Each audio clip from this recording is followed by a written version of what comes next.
हरिः ॐ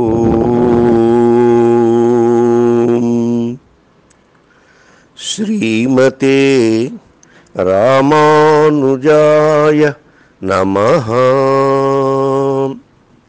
శుభోదయం భాగవతోత్తములారా. ఈ రోజున మనం శ్రీకృష్ణ అష్టకం, దీన్ని శ్రీకృష్ణాష్టకం, ప్రాచీనమైనటువంటి ఈ అష్టకాన్ని ప్రతి భాగవతులు, ప్రతి భక్తుడు ప్రాతకాలంలో స్మరించాలి. ముందుగా ఈ శ్రీకృష్ణాష్టకాన్ని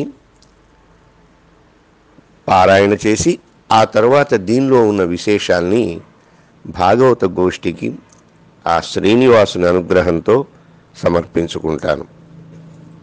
శ్రియకాంతాయ కళ్యాణ నిధయే నిధయేర్థినాం శ్రీవేంకటనివాసాయ శ్రీనివాసాయ మంగళం. వసుదేవసుతం దేవం కంసచాణూరమర్దనం దేవకీ పరమానందం కృష్ణం వందే జగద్గురుం. అతసీ పుష్పసంకాశం హారనూపురశోభితం రత్నకంకణకేయూరం కృష్ణం వందే జగద్గురుం. కుటిలాలకసంయుక్తం పూర్ణచంద్రనిభాననం విలసత్కుండలధరం కృష్ణం వందే జగద్గురుం. మందారగంధసంయుక్తం చారుహాసం చతుర్భుజం బర్హి పించావచూడాంగం కృష్ణం వందే జగద్గురుం. ఉత్ఫుల్లపద్మపత్రాక్షం నీలజీమూతసన్నిభం యాదవానాం శిరోరత్నం కృష్ణం వందే జగద్గురుం. రుక్మిణీకేళిసంయుక్తం పీతాంబరసుశోభితం అవాప్తతులసీగంధం కృష్ణం వందే జగద్గురుం. గోపికానాం కుచద్వంద్వకుంకుమాంకిత వక్షసం శ్రీనికేతం మహేశ్వాసం కృష్ణం వందే జగద్గురుం. శ్రీవత్సాంకం మహోరస్కం వనమాలావిరాజితం శంఖచక్రధరం దేవం కృష్ణం వందే జగద్గురుం. కృష్ణాష్టకమిదం పుణ్యం కృష్ణాష్టకమిదం పుణ్యం ప్రాతరుత్థాయ యః పఠేత్ కోటిజన్మ కృతం పాపం స్మరణేన వినశ్యతి. ఇది శ్రీకృష్ణాష్టకం సంపూర్ణం. భాగవతోత్తములారా, సమస్తమైనటువంటి స్తోత్రాలలోకెల్లా అతి చిన్నదైనటువంటి స్తోత్రంగా ప్రాచీనమైనటువంటి ఈ శ్రీకృష్ణాష్టకం అనాదిగా భారతదేశమంతటా కూడా సుప్రసిద్ధమైనటువంటిది. అందరూ భక్తులు కూడా ఈ కృష్ణాష్టకాన్ని ప్రతి నిత్యం తమ తమ జీవన ప్రారంభ సమయంలో అంటే తెల్లవారుజామున శుచిగా మనస్సును ఉంచుకొని చదివేటువంటి ఈ స్తోత్రం యొక్క మహిమ ఇంత అంతా కాదు. దేవాదిదేవుడైనటువంటి కృష్ణ పరమాత్మ స్తోత్ర ప్రియుడు. అందున ఈ అష్టకంలో కృష్ణ భగవానుని యొక్క జగద్గురుత్వాన్ని, ఆ స్వామి యొక్క దివ్య మంగళ విగ్రహాన్ని చక్కగా వర్ణించారు. శ్లోకం చదువుతూ ఉంటే ఆ కృష్ణ భగవానుని యొక్క త్రిభంగి మధురమైనటువంటి రూపం మనకి కనబడుతుంది. ఈ స్తోత్రాన్ని చదివి ఎందరో చిత్రకారులు ఇలాగే చిత్రాలు కూడా రచించారు.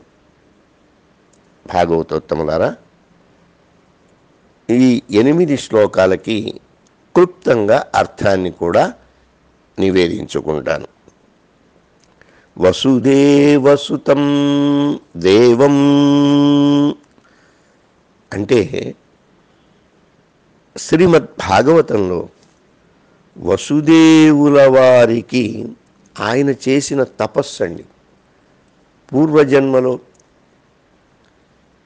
దేవకి వసుదేవులిద్దరూ కూడా సాక్షాత్ శ్రీమన్నారాయణుని తమకు కుమారుడుగా కావాలని తపస్సు చేశారట.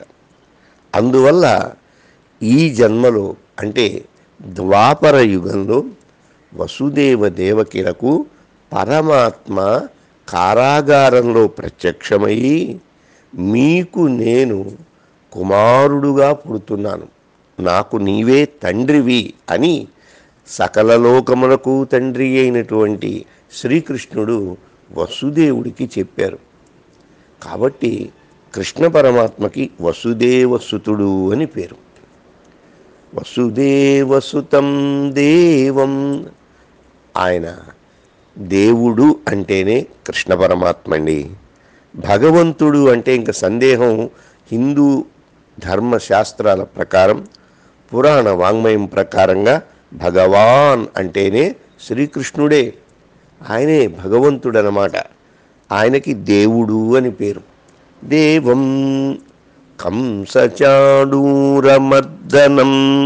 చిన్నతనంలోనే శత్రు సంహారం చేశాడు కంసుడు అనేటువంటి వాణ్ణి. అలాగనే చాణూరుడు, ముష్టికుడు అనేటువంటి మల్లయుద్ధ విశారదుల్ని అవలీలగా సంహరించాడు అని ఆ కృష్ణావతారం మధురా విజయం యొక్క వృత్తాంతాన్ని చెప్పారు. మరి చివరికి అమ్మ దేవకీదేవి కదా, ఆమెకు దేవకీ పరమానందం, లోకమంతా కూడా ఓ దేవకీ నందన, ఓ దేవదేవా, ఓ దేవకీ నందన అని కృష్ణ భగవానుని యొక్క కీర్తినంతా చాటుతూ ఉన్నారు. ఒక పక్క యశోద దగ్గర పెరిగినటువంటి ఆ వృత్తాంతాలన్నీ వింటూ ఉంటే దేవకీదేవికి ఎంతో ఆనందం కలిగేదిట. దేవకీ పూర్వ సంధ్యాయాం, మన పెద్దలంతా ఏమంటున్నారు, ఆహా తతోఖిల జగత్పద్మ బోధాయ అచ్యుత భావున, ఈ జగత్ అనేటువంటి పద్మాన్ని వికసింపచేయడానికి దేవకీ పూర్వ సంధ్యాయాం, దేవకీదేవి అనే తూర్పు దిక్కుట ఆవిడ. అక్కడ ఆవిర్భూతం మహాత్మనా, ఆ తూర్పు దిక్కులో సూర్యుడు ఏ విధంగా బాహ్య అంధకారాన్ని పోగొట్టడానికి ఉదయిస్తాడో, ఈ జగత్తులన్నిటికీ అంధకారం పోవడానికి ఉదయించినటువంటి ఆ దిక్కులాగా ఉన్నది ఎవరంటే దేవకీదేవే. అందువల్ల దేవకీ పరమానందం, ఆమెకు ఎంతో ఆనందాన్ని కల్పించిన ఎవరైనా కృష్ణం వందే జగద్గురుం. ఆయన అన్ని ఆశ్చర్యాలేనండి. పుట్టినప్పుడే శంఖచక్రాలతో పుట్టాడు, మంచి జుట్టుతో పుట్టాట, ఆయన పట్టు పీతాంబరాలతో పుట్టాట. ఇటువంటి స్వామి పేరు కూడా ముందే చెప్పేశారు, నామకరణం జరగకముందే ఇన్ని కృష్ణం వందే ఆయన రూపం నల్లని రూపంగా ఉంది. అది మనోహరమైన నలుపండోయ్, మనం అనుకునే కారు నలుపు అటువంటిది కాదు. ఎంత అందమైనటువంటి నలుపో అటువంటి స్వామినికి కృష్ణం, శ్రీకృష్ణుడు. ఏం కావాలండి? లోకంలో అన్నిటికంటే గొప్ప పదవి గురువు కదా. గురువుని మించినటువంటి వాడు ఎవరైనా ఉంటారా చెప్పండి? అందులోనూ జగద్గురువు. ఈ జగత్తులన్నిటికీ సనాతనంగా నిన్న, ఇవాళ, రేపు ఎప్పటికీ గురువు అంటే ఒక్కడే, ఆయనే కృష్ణ పరమాత్మ అని ఈ మొదటి శ్లోకంలో చెప్పుకోవచ్చు. ఇక రెండో శ్లోకంలో అతసీ పుష్ప సంకాశం, అతసీ పుష్పం అని ఇప్పుడు మనకి దొరకట్లేదు. అది ఆ అతసీ పుష్పం లాంటి మృదువైనటువంటి వాడు. హారనూపురశోభితం, స్వామివారి యొక్క మెడలో వైజయంతి పుట్టుకతోనే ఉందిటండి. అది శ్రీకృష్ణ పరమాత్మకి ఆ హారంతో హార నూపురశోభితం. ఇక కాలికి అందెలు, వాటితో పుట్టారటండి. ఎప్పుడు స్వామి వస్తుంటే గల్లు గల్లుమని ఆ చప్పుడు వినపడుతూ ఉండేదిట. హారాల యొక్క చప్పుడు, కాలి అందెల చప్పుడు. రత్న కంకణ కేయూరం, చేతులకు ముంగురులు అంటారు కదా, ఆయనకి చక్కనైనటువంటి రత్నాలుతో పొదిగిన కంకణాలు ఉండేవిట. కృష్ణం వందే, అటువంటి కృష్ణ భగవానుణ్ణి వందే, నేను నమస్కరిస్తున్నాను. ఎలాగా? దీన్ని సంస్కృత భాషలో ఆత్మనేపది అని అంటారు. అంటే అద్భుతం అన్నమాట. మాటతో, చేతతో, మనస్సుతో నమస్కారం చేస్తున్నాను. కృష్ణం వందే, స్వామివారిని సేవిస్తున్నాను అని చెప్పారు. జగద్గురుం, ఎక్కడ మనం మర్చిపోతామో అని ఈ 8 శ్లోకాల్లో కూడా ఆ పరమాత్మకు ఒక పేరు వదలకుండా చెప్తున్నారు. కృష్ణం వందే జగద్గురుం, ఆయనేరా జగద్గురువు, ఆయనేరా జగద్గురువు అని. ఇక మూడో శ్లోకం చూడండి. కుటిలాలక సంయుక్తం పూర్ణచంద్ర నిభాననం, కుటిల అలక సంయుక్తం.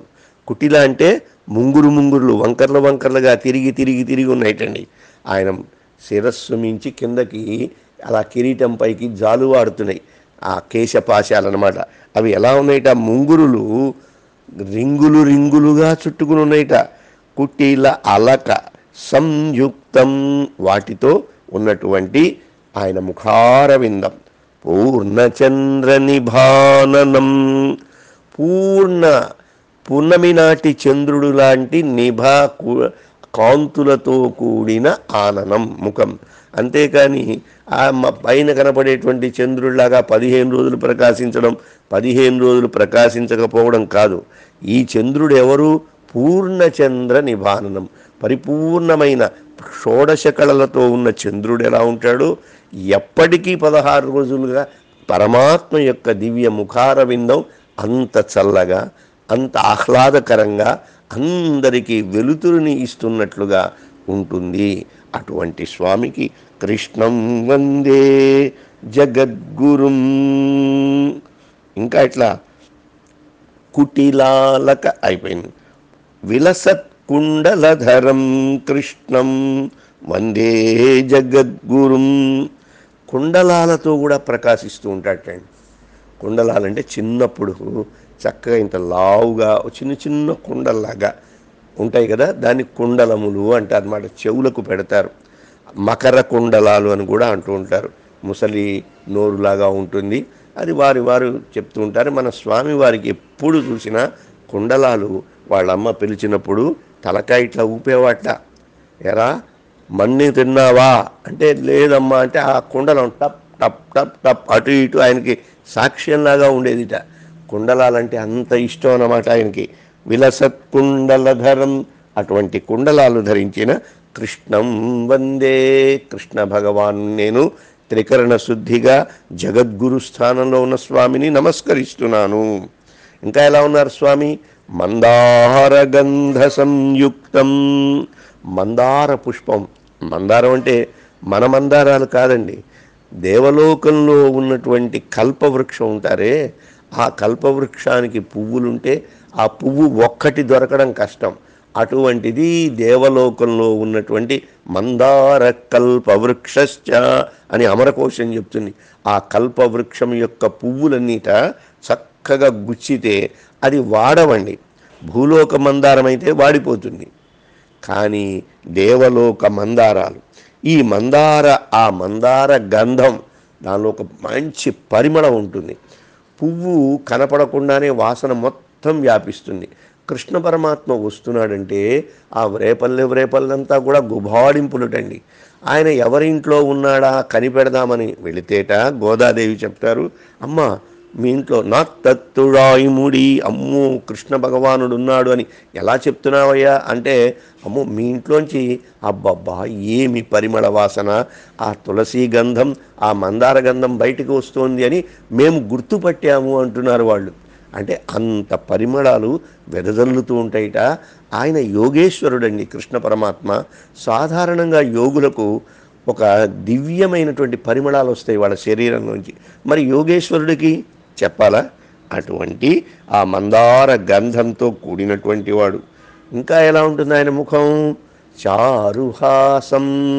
అసలైన పువ్వు ఏమిటి మనిషికి తెలుసా అండి? చిరునవ్వే మనిషికి ఒక ఆభరణం అండి. కృష్ణ పరమాత్మ యొక్క దివ్యమంగళ విగ్రహం ఎప్పుడు చూడండి, ఆయన జీవిత కాలమంతా కూడా ఎప్పుడు ఆయన ముఖంలో శోకమనేటువంటిది లేనే లేదు. ఆయనే కాదు, ఆయన భక్తులకి కూడా ఉండదు. ఆయన చరిత్ర వింటూ ఉంటే నవ్వు ఆపుకోలేం కదా. అందువల్ల చారుహాసం, అందమైనటువంటి చిరునవ్వు కలిగినవాడు. చతుర్భుజం. ఏమండి, పరమాత్మ కృష్ణ భగవానుడు ఎప్పుడు చతుర్భుజాలతో ఉన్నట్లుగా తెలుస్తోంది. కంస సంహారం వరకు ఆయన చతుర్భుజాలు కలిగి ఉండేవారటండి. తర్వాత ఆయన ఉపసంహరించుకున్నారు. అయితే ఎలా చెప్తున్నారు మీరు అంటే, అర్జునుడు చెప్తాడు మనకు భగవద్గీతలో, స్వామి యొక్క విశ్వరూపాన్ని చూసి భయపడిపోయాడు. భయపడిపోయి తేనైవ రూపేణ చతుర్భుజేన సహస్రబాహో భవ విశ్వమూర్తే. స్వామి స్వామి, ఆ వేలాది చేతులు కలిగినటువంటి ఈ భయంకరమైనటువంటి విశ్వరూపం నేను చూడలేకపోతున్నా. ఎప్పటికీ 4 భుజాలతో నువ్వు దర్శనమిస్తావు కదా, అలాగే నాకు దర్శనమివ్వు అన్నట్ట. అందువల్ల కృష్ణ పరమాత్మ ఎప్పుడు ఎలా ఉంటారంటే చతుర్భుజాలతో ఉంటాడు. పిల్లన గ్రోవితో ఉంటాడు. అదేవిధంగా ఆయన వెనుక శంఖ చక్రాలు కూడా ఉంటాయి. చతుర్భుజాలతో ఉంటారట స్వామి. అటువంటి స్వామిని బరిహి పింఛావచూడాంగం. అందానికి అందం ఎవరంటే, అడవిలో అందం ఇచ్చేది నెమలి. ఆ నెమలి పింఛాన్ని తన శిరస్సు మీద పెట్టుకున్నట్ట. ఎంత అందమో! ఆ నెమలి పింఛం పెట్టి ఆ తల్లి యశోదాదేవి మురిసిపోయిందిట. అటువంటి తల్లికి ఇష్టమైనటువంటి అలంకారం. ఇప్పటికి కూడా పిల్లలకి మనం ఏం చేస్తాం? చేతవెన్న ముద్ద చెంగల్వ పూదండ అంటూ వారి శిరస్సు పైన నెమలి పింఛం పెడుతూ ఉంటాం. అది ఎంత అందము! అసలు నెమలిని చూస్తేనే కృష్ణ పరమాత్మ వస్తాడు.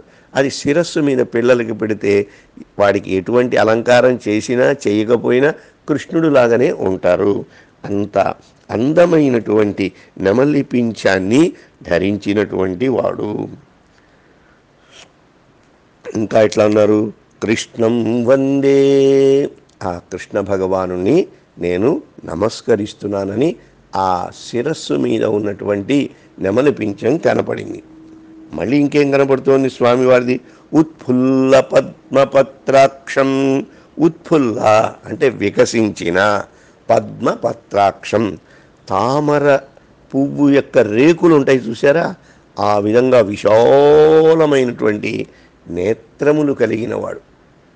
దండమయ పుండరీకదళ నేత్ర హరి అని మనం పెద్దలంతా కీర్తించారు. అటువంటి పుండరీక విశాలమైన నేత్రములు కలిగినటువంటి వాడు. ఇంకా ఎట్లా ఉన్నారు స్వామి? నీలజీమూత సన్నిభం. జీమూతం అంటే మేఘానికి పేరు. నీలజీమూతం నల్లని మబ్బు లాంటి కాంతి కలిగినటువంటి వాడు. ఆ మబ్బు నీళ్లను కురిపిస్తే మన స్వామి దయను కురిపిస్తారన్నమాట. యాదవానాం శిరోరత్నం. ఆహా, పుట్టింది దేవకి వసుదేవులకి, వృష్ణి వంశాలవన్నీ. ఆ తర్వాత యాదవుల దగ్గర పెరిగాడు. ఆయనకి ఓ యాదవా అంటే చాలా ఇష్టం అన్నమాట. యాదవులంటే ఎవరు? అమాయకులైనటువంటి వారు. వారెవరు? గొల్లలన్నమాట. అక్కడ పెరిగి తన పేరు గోపాల అని పిలిపించుకున్నాడు. హే యాదవా, హే సకేతి. అర్జునుడు కూడా ఓ యాదవా అని పిలిచేవాట. ఆ మాధవుడికి యాదవ అని పేరంటే చాలా ఇష్టంట. అటువంటి యాదవాన ఆ వంశానికంతా కూడా, గొల్లల వంశానికంతా కూడా శిరోరత్నం. ఈ రోజుకి కూడా, ఈ కలియుగంలో కూడా అందరూ మేమంతా యాదవాసులండి, యాదవులం మేము అని ఆ యాదవులంతా శ్రీకృష్ణ భగవానుణ్ణి తమ కులానికి అధిదైవంగా భావిస్తూ ఉన్నారు. ఆ కాలంలో, ఈ కాలంలో, ఎప్పటికీ. అటువంటి స్వామి కృష్ణం వందే. అటువంటి కృష్ణ భగవానుణ్ణి నమస్కరిస్తున్నాను. ఇంకా స్వామి రుక్మిణీ కేళి సంయుక్తం. ఎందరో 16,000 మంది వారిని ఆరాధించారు కృష్ణ పరమాత్మని. కానీ వారందరికంటే కూడా రుక్మిణీదేవి అంటే పరమాత్మ యొక్క ఎంతో దాసురాలు, భక్తురాలు. ఆమె వలచినటువంటిది, ఆయన యుద్ధంలో గెలిచినటువంటిది. ఆ రుక్మిణీదేవి యొక్క కేళి సంయుక్తం, ఆమెతో లీలారసాన్ని అనుభవిస్తూ ఉంటారు. పీతాంబర సుశోభితం. పీతాంబరాలు మామూలు ఎప్పుడు చూసినా కృష్ణ పరమాత్మ పట్టు వస్త్రాలతో కనబడుతూ ఉంటారు. ఎంత అందమో అవి. మనిషికి అందం ఇచ్చేది వస్త్రం. ఆ వస్త్రంలో కూడా పట్టు వస్త్రం. మనం పట్టు వస్త్రం కొన్ని కాలంలో కట్టలేం. కానీ కృష్ణ పరమాత్మ అబ్బా త్రిభువన లోక సౌందర్యవంతుడు. ఆ పట్టు పీతాంబరాలతో దర్శనమిస్తూ ఉంటాట. సుశోభితం. ఆ వస్త్రాలు దగాయమానంగా ప్రకాశిస్తూ ఉంటాయి. అవాప్త తులసీ గంధం. వంటి నిండా ఆయనకి ఏ వాసన వస్తుందండి? ఇందాక మనం చెప్పుకున్నాం, గోదాదేవి గుర్తుపట్టినట్లుగా వంటి నిండా తులసి గంధం అండి. తులసి అంటేనే స్వామివారికి ఎంతో ఇష్టం. మనం ఏ పువ్వు పెట్టి పూజించినా పూజించకపోయినా కృష్ణ పరమాత్మ సన్నిధికి వెళ్ళేటప్పుడు ఒక్క తులసి దళమైనా తీసుకుని వెళ్ళాలి. ఆ తులసి దళంతో స్వామివారికి ఒళ్ళంతా కూడా గుబాళిస్తూ ఉంటుంది. పరమాత్మ కుచేలుణ్ణి కౌగలించుకుంటే కుచేలుడికి కొన్ని జన్మల దాకా ఆ తులసి వాసన పోలేదు. ఆయన ఎక్కడుంటే అక్కడ గుర్తుపట్టచ్చు. ఎలాగా? ఓ ఇక్కడే కృష్ణుడు ఉన్నాడు అని గొప్ప సహాయం చేస్తుందట మనకి తులసి. తులసి గనక ఏ పదార్థం మీద వేస్తే అది పరమాత్మకి ఎంతో ప్రియమైపోతుంది. అది తన రూపాన్ని ఆ ప్రసాదంకి ఇస్తుంది. కాబట్టి భాగవతోత్తములారా, పరమాత్మకు మీరు ఏదైనా నైవేద్యం చేయాలి అంటే ఒట్టిగా కొబ్బరికాయ అక్కడ పెట్టి, పానకం అక్కడ పెట్టి, పులిహోర చక్కెర పొంగలు పెట్టి అలా నైవేద్యం చేయకూడదు. దాని మీద తప్పకుండా తులసి దళం వేయాలి. తులసి దళం వేస్తే ఆ తులసి దళం మీద ఉన్న ప్రీతి ఆ ప్రసాదం మీదకి స్వామివారికి వెళ్ళిపోతుంది. అందువల్ల తులసి లేనటువంటి ఆరాధన కృష్ణ పరమాత్మకు చేయరాదు. ప్రతి దానిపైన తులసి, తీర్థంలో తులసి, ప్రసాదంలో తులసి. కృష్ణం వందే. ఆ తులసి గంధంతో కూడినటువంటి స్వామి కృష్ణ పరమాత్మను, జగద్గురువును నమస్కరిస్తున్నాను. ఇంకా స్వామి యొక్క మహిమ చెప్తూ గోపికానాం కుచద్వంద్వ కుంకుమాంకిత వక్షసం. స్వామి యొక్క వక్షస్థలం ఎలా ఉంటుందంటే, ఇందాక చెప్పారు మెడలోనేమో అతసి పుష్ప సంకాశ హార నూపుర హారాలన్నీ కలిగి ఉంటాయని. పైగా స్వామివారికి ఎప్పుడు చూసినా గుండెల మీద కుంకుమ ఉంటుందిట. ఎక్కడిది వీరికి కుంకుమ అంటే చెప్తున్నారు, గోపికానాం కుచద్వంద్వ కుంకుమ అంకిత వక్షసం. గోపికల యొక్క హృదయ సీమ మీద ఉన్నటువంటి ఆ కుంకుమట. వాడు కుంకుమ పెట్టుకునేవారు కంఠం దగ్గర, అలానే స్తనాలపైన కూడా కుంకుమ ఉండేది. ఆ కుంకుమతో స్వామివారిని వారు కౌగలించుకున్నప్పుడు ఆ కుంకుమంతా కూడా స్వామి హృదయానికి అంటుకుపోతుందిట. అటువంటి కుంకుమ కలిగిన వాడు, మామూలు కుంకుమ కాదు, భక్తురాండ్లు దాసురాండ్లైనటువంటి వారు హృదయంతో సమర్పించిన కుంకుమను కలిగి అటువంటి వక్షస్థలంతో ఉన్నవాడు శ్రీనికేతం.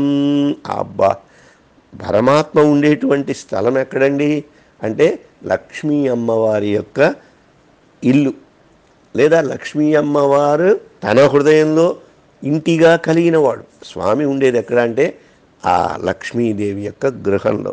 శ్రీనికేతం, ఎప్పుడు చూసినా ఎక్కడ లక్ష్మి ఉంటుందో అక్కడ కృష్ణ పరమాత్మ, ఎక్కడ రుక్మిణీదేవి ఉంటే అక్కడ కృష్ణ పరమాత్మ, ఎక్కడ కృష్ణుడు ఉంటే అక్కడ రాధాదేవి, రాధాదేవి కృష్ణ పరమాత్మ.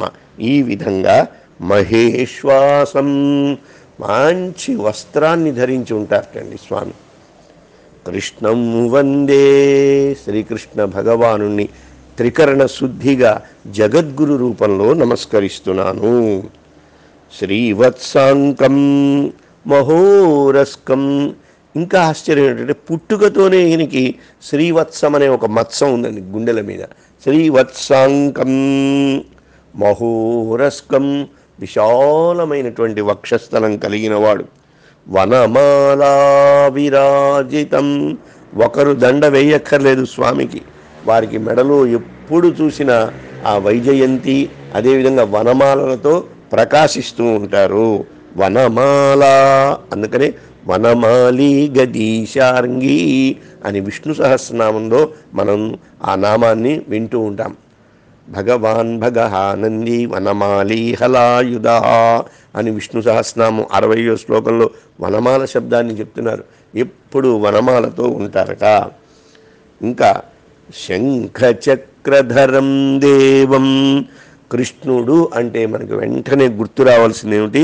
ఆయన వనమాల, ఆయనకి అటు ఇటు ఉన్న శంఖచక్రాలు. ఏ అవతారంలో అయినా విష్ణుదేవుడు అనగానే అది మత్స్యమా, కూర్మమా, వరాహమా, నారసింహమా, వామనమా, మరి ఏదైనా కానీ ఆయనకి అమ్మవారు శంఖచక్రాలు. ఎప్పుడు దివ్య ఆయుధాల ఆభరణాల?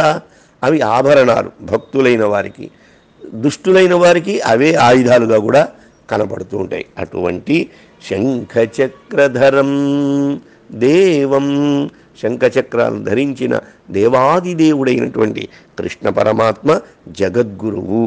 శ్రీమద్ భగవద్గీత శాస్త్రాన్ని లోకానికి అందించి ఏం తెచ్చుకున్నాడు పేరు చూడండి. ఏకం శాస్త్రం దేవకీ పుత్రగీతం. అసలు శాస్త్రాలన్నీ పక్కన పెట్టండి. నిజంగా భారతీయత్వాన్ని తెలుసుకోవాలి, యోగశాస్త్రాలు తెలుసుకోవాలి, వేదాంతం తెలుసుకోవాలంటే దేవకీ పుత్రగీతం, దేవకీదేవి పుత్రుడైన కృష్ణ పరమాత్మ చెప్పిన భగవద్గీత చదివితే చాలు. ఏకం శాస్త్రం దేవకీ పుత్రగీతం. మరి దేవుడెవరు? ఏకో దేవ, ఒకడేనండి దేవుడు. దేవకీ పుత్ర ఏవ, ఆ దేవకీదేవి యొక్క కుమారుడు. అలాగనే ఏకో మంత్ర, మరి మంత్రం ఏమిటి?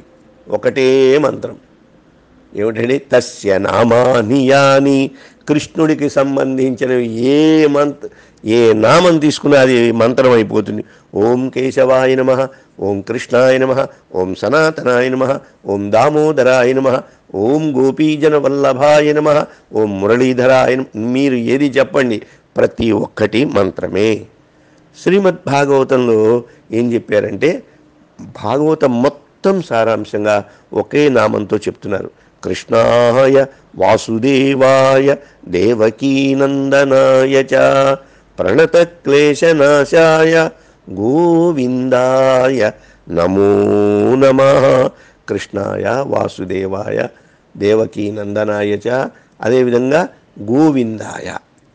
ఈ శ్లోకం వింటూ ఉంటేనే మీ దుఃఖం పరిహారం అవుతుంది. అంతేకాదు జన్మల పాపాలు, అనేక భయంకరమైన క్రూరమైనటువంటి రోగాలు, దుష్టగ్రహాలు అన్నీ కూడా ఉపశమనం పొందుతాయి. సందేహం లేదు లేదు లేదు. హరి హరి హరి హరి అని హరినామం యొక్క వైభవమే భాగవతం అంతా చెప్పి కృష్ణ భగవానుని కీర్తనే ప్రధానంగా సాగింది. ఇక ఈ కృష్ణాష్టకాన్ని చదివితే కృష్ణాష్టకమిదం పుణ్యం ప్రాతరుత్థాయ పఠేత్, పుణ్యప్రదం. ఇన్నిసార్లు కృష్ణ కృష్ణ కృష్ణ అని వచ్చింది కదా ఈ కృష్ణాష్టకంలో.